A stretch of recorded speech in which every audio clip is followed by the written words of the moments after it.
So Kim, what's on your radar? Well, last month, word got out of yet another chapter in the saga of big tech becoming more intertwined with the government, leaving us with increasing questions about how close is too close between the two. Billions in government contracts are up for grabs, and with big tech companies fighting over these dollars, it leaves us to once again question the influence the government has over big tech, their censorship, and surveillance of American citizens. According to NextGov, a trade publication focused on emerging technologies and their potential impact on government, this summer Amazon Web Services was quietly awarded a $10 billion cloud computing contract codenamed Wild and Stormy by the NSA. Though the details of the contract and what exactly Amazon will be doing for the NSA remains under wraps, existence of the deal leaked after word got out that Microsoft was challenging the contract, claiming they didn't get a fair shot at it. Now, this part is key to the story because this isn't the first time these two tech giants have fought over government contracts. In 2019, the Pentagon, on the hunt to modernize its database by moving to the cloud, was also seeking to hand out a $10 billion contract to a single big tech cloud provider. And the single provider approach was heavily criticized by companies such as Oracle and IBM, who felt Amazon had an unfair advantage at securing the contract. According to the Washington Post, Oracle in particular was alleging that a web of unsavory relationships involving Amazon and the Defense Department gave the company an unfair advantage. However, Amazon didn't end up getting the deal. Microsoft did. This came as a surprise because since 2013, Amazon has been the main cloud provider for the government, first securing a $600 million contract with the CIA. Now, when the deal was given to Microsoft, Amazon complained that Trump was biased against the company and persuaded the Pentagon away from them. The Pentagon reevaluated but found no evidence of Trump or his administration interfering with the contract, and thus the deal continued forward with Microsoft. But Amazon pressed ahead with the challenge, stalling the deal even further. Finally, this past summer, the Pentagon announced it would scrap the one-provider deal and move towards breaking it up between a number of big tech companies instead. The Pentagon got the idea from the CIA, who in late 2020 had awarded their cloud contract, reportedly worth billions, to 5 different companies: Amazon, Microsoft, IBM, Oracle, and Google. Now that this latest cloud contract, this time with the NSA, has been solely awarded to Amazon, Microsoft seems to be getting even by challenging the deal. And it's possible the result could end up the same as the other two, being split up between the biggest of the tech giants. Now, obviously, there are some serious concerns with private companies storing our government's most sensitive secrets. We could discuss the implications of this all day, many of which are serious and concerning. But what I'm mostly wanting to point out today is this bidding war these big tech giants get into for these multi-billion-dollar contracts and the implications of all of this money being up for grabs. And it isn't just cloud computing contracts these big tech companies fight over. Last July, Tech Inquiry, a tech accountability nonprofit, reported their research revealed thousands of contracts that had been struck between various government agencies such as the Department of Defense, ICE, FBI, and big tech companies such as Google, Amazon, Microsoft, and even Facebook that had not been previously reported. Now, all of this money flowing between the government and these big tech companies raise questions regarding the role of big tech in our lives and the motivation behind some of their actions. Are they operating out of the goodwill of humanity when they censor, deplatform, surveil, block payments, and deny web hosting? Or are they behaving in a way that puts them in the good graces of the government in order to secure lucrative contracts? The private sector being intimately intertwined with the government in other areas has been a cause of concern for many. Namely, our most glaring recent example has been between the lucrative military contractor economy and the Department of Defense. We just witnessed a 20-year war crumble nearly overnight because, as it turns out, the war wasn't about some great cause, but instead seems to have dragged on so private contractors could siphon off billions in tax dollars. These private companies, in an attempt to secure obscenely lucrative contracts, were quite literally willing to kill in order to get them. So it isn't far-fetched to understand that human life and the quality of such life is often disregarded when large contracts are at stake. And with the rapid rise in technology and the need for ever-evolving high-tech solutions, how far will these big tech companies be willing to go in order to secure high-value government contracts?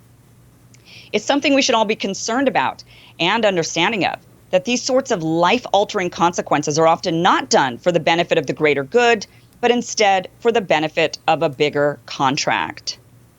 And this is something I've been sounding the alarm on for a while. I just don't think there's an actual separation between big tech and government, which is why I think it is a First Amendment issue directly, that big tech continues to censor people. We also are seeing more alarming trends of blocking payments. We're seeing various different like PayPal and other organizations blocking. I believe Chase Bank even just recently, it seems to be that General Flynn, did you guys hear about this, that his credit cards were canceled by Chase Bank because they said, we just don't want to be affiliated with someone like you. We saw Parler deplatformed completely by Amazon, kicked off of their web hosting services.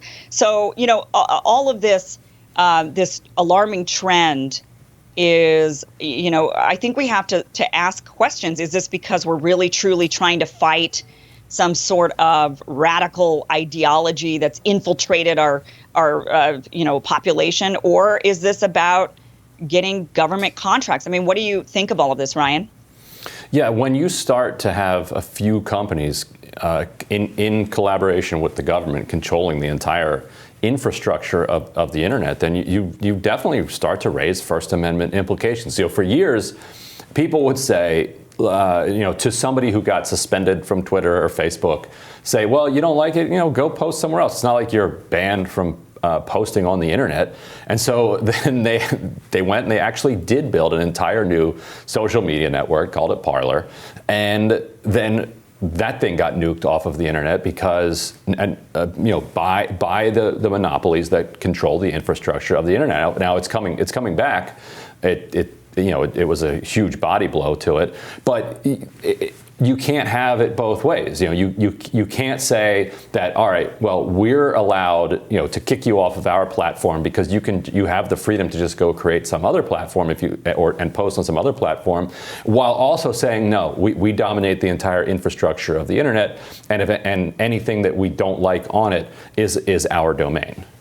Yeah, I think Ryan makes very good points on the monopolies that our big tech overlords, as I like to call them, have that stop others from even being able to get into the marketplace and be real players, like Parler, for example. On the note about government contracts and some of these massive corporations, here's my take as a conservative who's generally skeptical of government's ability to get anything done effectively and who's worked in the bureaucracy of both the Department of Defense and other entities. The U.S. government does not have the capability to run, for example, an iCloud itself, a cloud computing network itself. It needs the expertise of private sector individuals to be able to effectively do that. And it's unfortunate. It's unfortunate that, the Pentagon's the biggest workforce in the country, more than 20,000 people employed on the campus. But we certainly could not achieve doing a lot of the things that we're able to do with public-private partnerships. I remember when we were working on the JEDI contract, in fact, part of the reason that it went to Microsoft over Amazon originally was because the DOD system was so outdated, it wasn't even compatible with Amazon. So they had to go with Microsoft, which was actually Windows like the 98. second. Yeah, exactly. It was like the second tier choice in terms of quality. So that's one thing to keep in mind, is just like the government bureaucracy and the failure of technology that exists. I think it's a good thing that we're able to have public-private partnerships, but I certainly see the alarm bells ring when there's monopolies that box others out of even being in the competition. Well, and it's just this circular issue that happens. So it's you've got these large companies, and whether it be big tech or whether it be big banks or whether it be the military industrial complex, whatever it is, what we're seeing is these large companies wanting to scratch the government's back in order to get these big contracts, and then they're also at the same time spending gobs and gobs of money lobbying Congress and getting them in their pockets, and then they do the bidding for the large companies. So it's this, the government's doing the bidding for the large companies, and then the companies are scratching the back of the government, and it just kind of goes around and around and around, and eventually it just gets so out of control that we, the people, don't really have a say anymore in what is even going on, and they pick these large companies over the welfare of the people. We saw that with the big banks and the bailouts with them. We're seeing that with these endless wars. And as Ryan pointed out earlier, all of the money going to the war chest rather than to infrastructure here in the United States, although that might be changing, hopefully. So, that sort of, when it comes to money, right, money is it controls a lot, and it's damaging. And if they weren't engaging in this mass surveillance, they wouldn't need as much cloud storage. So that alone should be a major flag. Like, why do you need half of the state of Utah covered with these warehouses that you're stuffing people's data into? Yeah. Well, all right, Ryan. Looking forward to your radar next.